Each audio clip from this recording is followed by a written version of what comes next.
হয়তো আমাদের রক্ত থাকবে, নয়তো বাংলাদেশের আজাদী থাকবে ইনশাআল্লাহ। বাংলার রাজপথ প্রজ্বলিত হয়ে উঠবে, আগুনে তপ্ত হয়ে উঠবে ইনশাআল্লাহ। যদি সরকার মনে করে ভোট যেভাবে একটা সমঝোতা হয়েছে, বিচারের ক্ষেত্রে সমঝোতা করতে হবে, আমরা বলবো আল্লাহর রাস্তে মাপ চাই। বিএনপির ভাইয়েরা, আপনারা নির্যাতিত হয়েছেন, বাংলাদেশের সকল মানুষ নির্যাতিত হয়েছে। নির্যাতিত যারা মজলুম আছে, মজলুমদের পক্ষে আল্লাহ আছে, এই মজলুমদের পক্ষে আমরা থাকবো ইনশাআল্লাহ।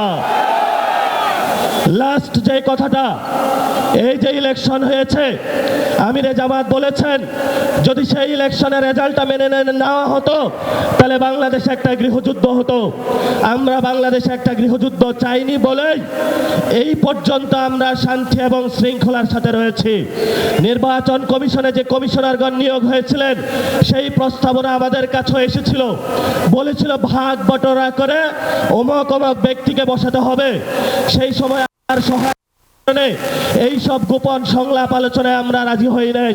বিএনপির অনেক কমিশনার বসানো হয়েছে, বিভিন্ন বিভ্রান্ত আর্মি পার্সনকে সেখানে বসানো হয়েছে, তারা নির্বাচনে হলে ইঞ্জিনিয়ারিং করেছে।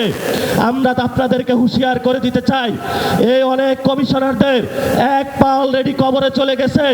এই অবস্থায় আপনারা যদি বাংলাদেশের মানুষের সাথে গাদ্দারি করেন, প্রতারণা করেন, লোকাল গভর্নমেন্টে যদি আবারও বাংলাদেশে কোনো ইঞ্জিনিয়ারিং ব্যবস্থা করা হয়, বাংলার রাজপথ প্রজ্বলিত হয়ে উঠবে, আগুনে তপ্ত হয়ে উঠবে ইনশাআল্লাহ।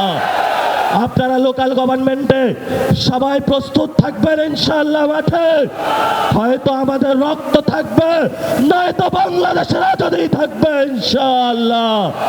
আমরা ইনশাআল্লাহ 11 দলীয় জোটের যারা নেতৃবৃন্দ এখানে আছে, তাদের নেতৃত্বে বাংলাদেশের মানুষের পক্ষ হয়ে একটি সুষ্ঠু গণতান্ত্রিক প্রক্রিয়ার মধ্য দিয়ে